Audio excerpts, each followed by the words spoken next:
नमस्ते मित्रों, मेरा नाम राकेश कोटड़िया। जैसा कि आप जानते हो कि मैं टीचर हूँ और 10 साल से ध्यान प्रक्रियाओं से जुड़ा हुआ हूँ। तो लोग कुंभ के मेले के अंदर जाने के लिए बहुत उत्सुक थे, लेकिन कुंभ का मेला अभी खत्म हो चुका है। तो क्या उस जगह का अभी कोई इम्पोर्टेंस है या नहीं? उस जगह पे क्या अभी भी सकारात्मकता मौजूद है? नदी, जो गंगा नदी है, वो एकदम निर्मल भाव से अभी भी बह रही है। उसकी शुद्धता में क्या कोई कमी आई है? नहीं। वो जगह जो प्रयागराज, जहाँ पे दो नदियों का संगम हो रहा था, वो भी आज भी शुद्ध बना हुआ है। तो कुंभ के मेले में जाने से क्या हमारी मनोकामना तो पूर्ण होती है? क्या कुंभ के मेले में जाने से हमें कोई फायदा होता है, या फिर कभी भी वहां पे जाया जा सकता है? क्योंकि एक साइड से गंगा नदी आती है, दूसरी साइड से यमुना नदी आती है। दोनों मिलकर सरस्वती का रूप धारण करती है। सरस्वती अदृश्य नदी है जिसको देखा नहीं जा सकता। आगे जाके दोनों प्रवाह एक हो जाते हैं। ठीक है। तो प्रयागराज के अंदर दो नदियों का प्रवाह एक होता है। और असल में देखा जाए तो बाहर जो बताया गया है, ये कुंभ के मेले के अंदर जहाँ पे दो नदियां मिलती है, प्रयागराज कहते हैं। असल में हमारे योग शास्त्र के हिसाब से कैसा है, हमारे शरीर के अंदर राइट साइड पे जितनी भी नसें मौजूद है, उनको योग शास्त्र के अंदर गंगा नदी कहा गया है। सारी नदियों की तरह हमारे शरीर के अंदर, नसों के अंदर पूरे प्रवाह बहते हैं। तो राइट साइड पे जितनी भी नसें जाती है, 36,000 नसें राइट साइड पे बह रही है, उसको गंगा कहा गया। लेफ्ट साइड पे जितनी भी नसें जा रही है, उनको यमुना कहा गया है। तो यमुना नदी। और जब ये ब्लड सर्कुलेशन होते हुए घूम के जब वापस आता है, तो वहां पे एक ऊर्जा केंद्र बनता है, एक तीसरा प्रवाह बनता है, जिसको सरस्वती कहा गया है। तो असल में योग शास्त्र के हिसाब से देखें तो गंगा जो है, जो राइट साइड पे, तो उस साइड से गंगा है, उसको असल में पिंगला नाड़ी कहा गया है, मतलब सूर्य नाड़ी कहा गया है। लेफ्ट साइड पे जो यमुना है, उसको चंद्र नाड़ी कहा गया है, जिसको ईड़ा नाड़ी भी कहते हैं। तो असल में जब हमारा हार्ट धड़कता है, तो 1 वोल्ट एनर्जी क्रिएट होती है। आप यूट्यूब पे, गूगल पे जाके सर्च कर सकते हो, हमारा हार्ट जब धड़कता है तो 1 वोल्ट एनर्जी क्रिएट होती है।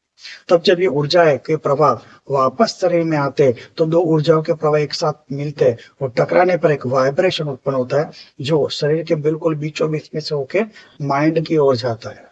लेकिन ये ऊर्जा 1 वोल्ट की है, और शरीर के अंदर वो ऊर्जा के प्रवाह बह के वापस आते, टकराते, वहां पे 7 शरीर के अंदर चक्र बनते हैं। तो ये ऊर्जाओं के केंद्र इतने सूक्ष्म ऊर्जा है कि हमें समझ में नहीं आती। हम नॉर्मल लाइफ में जिंदा रहते हैं, अपना काम करते हैं, सब कुछ करते हैं, लेकिन ऊर्जा के सूक्ष्म प्रवाह में समझ में नहीं आती।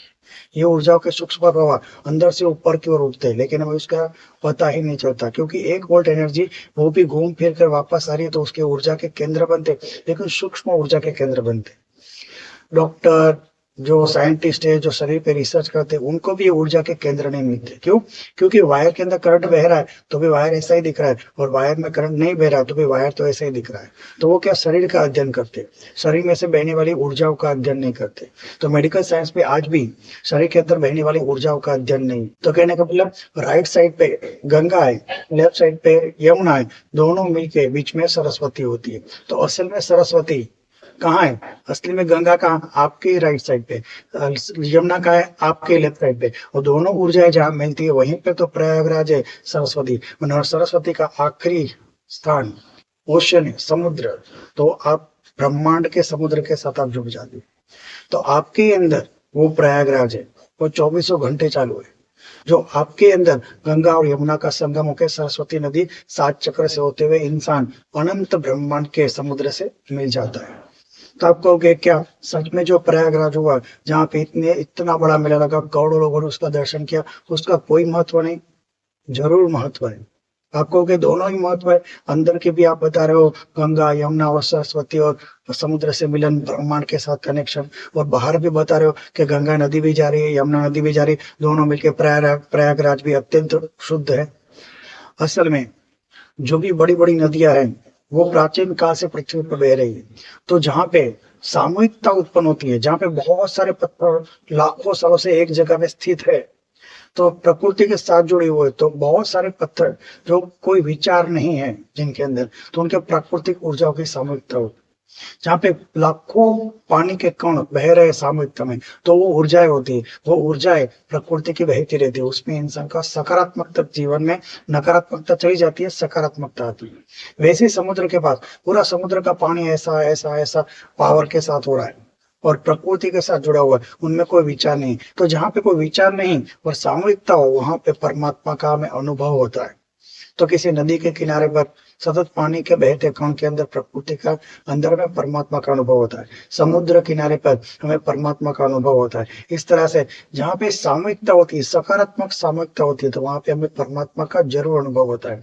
आप एक ट्राई करके देखिए, बहुत सारे लोग जब ध्यान करते हो, उसके बीच में आप जाके बैठिए, तो जब सकारात्मक लोग एक साथ ध्यान करते हैं, तो वहां पे किसी एक के विचार नहीं होते, सामूहिक ध्यान के विचार होते हैं। वहां पे आपको बैठोगे तो भी आपको बिल्कुल ऐसा ही महसूस होगा जैसे आप नदी के किनारे पे बैठे हो, समुद्र के किनारे पे बैठे हो। तो नदियों की पानी के कणों की गति साथ की बहुत सारी सामूहिकता, वो सकारात्मकता उत्पन्न करती है, और वहां पे बहुत सारे साधु तपस्वी खींच के चले आते हैं और वहां पे अपना ध्यान का योगदान करते हैं। तो ध्यान वहां पे बहुत सारे साधुओं ने किया हुआ है गंगा नदी के किनारे, आज भी उनकी ऊर्जा वहां पे समाधि स्थल बन के मौजूद है। तो आप जब गंगा नदी के साथ जुड़ते हो, तो अपने आप आकस्मिक तरीके से उन साधुओं की ऊर्जाओं के साथ जुड़ जाते हो। दूसरा, गंगा कहाँ से उत्पन्न हो रही है? हिमालय में। हिमालय में कौन है? आज भी लाखों साधु तपस्वी हिमालय की बर्फ की गुफा में सतत ध्यान कर रहे हैं। तो जब बर्फ पिघलती है, तो उनके साधुओं के गुरु चरण से, बहुत सारे साधुओं के सानिध्य से वो ऊर्जाओं का पानी पानी भरा हुआ गंगा के अंदर आके मिक्स होता है। गंगा के अंदर बहुत सारी नदी आके मिलती है, लेकिन सभी नदियों का पानी अगर संभाल के रखे तो बिगड़ जाता है, लेकिन गंगा नदी का पानी क्यों नहीं बिगड़ता? क्योंकि हिमालय के अंदर जो सच्चे तपस्वी, जो साधु ध्यान कर रहे हैं, उनके चरण कमलों से गुजरता हुआ ये पानी, गंगा का नदी पब्लिक तक आती है, और वो पानी के अंदर विशिष्ट प्रकार की ऊर्जाएं रहती है, विशिष्ट प्रकार के स्फटिक रहते हैं। जापान के साइंटिस्ट पानी पे रिसर्च किया था, एक सामान्य पानी लिया और उसके स्फटिक चेक किए, उसके क्या कहते क्रिस्टल्स चेक किए। जब उनके ऊपर प्रार्थना की गई, जब ध्यान किया गया, जब अच्छा पॉजिटिव बोला गया, तो उस पानी के स्फटिक क्रिस्टल अलग तरीके से पॉजिटिव हो गए, जो इंसान का रोग दूर कर सकते हैं।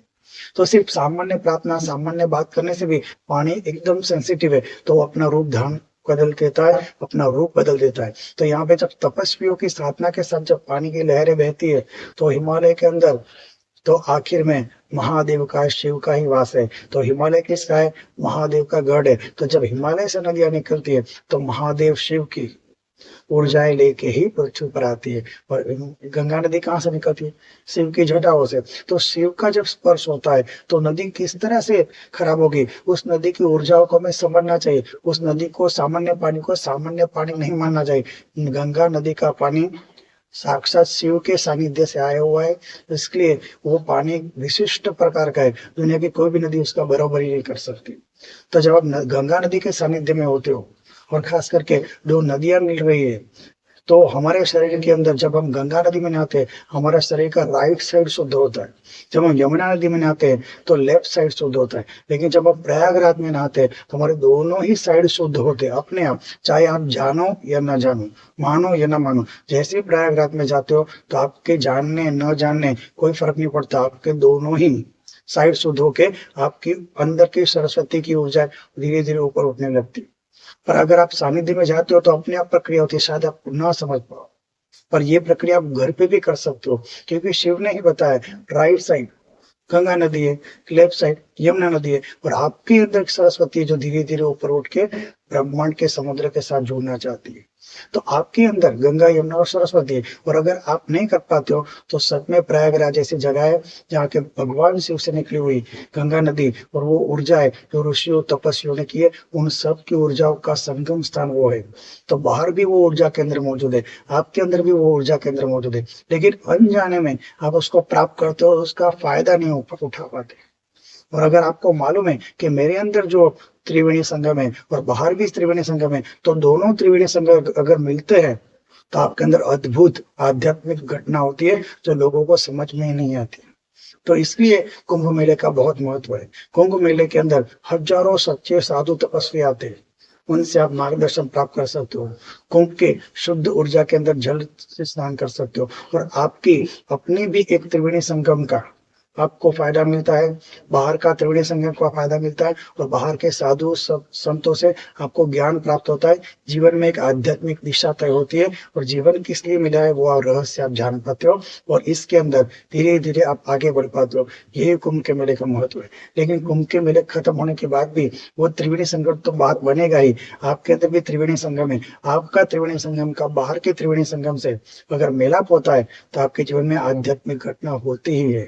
तो इस तरह से भगवान शिव की ऊर्जाओं के साथ ये त्रिवेणी संगम बना हुआ है। वहां पे हमें ऐसा नहीं, कुंभ के मेले में कभी भी जाके दर्शन करना चाहिए। पहले हमें अपने अंदर के गंगा, यमुना और सरस्वती को जान के, बाहर की गंगा, यमुना और सरस्वती से जब कांटेक्ट करते हैं तो आध्यात्मिक क्रांति आपके जीवन में घटित होती है, जो सामान्य लोग कभी नहीं समझ पाते। अगर आपको ऐसी वीडियो चाहिए तो सिर्फ सब्सक्राइब कर सकते हैं। सुनने के लिए थैंक यू। जय गुरुदेव, जय गुरुदेव, जय गुरुदेव।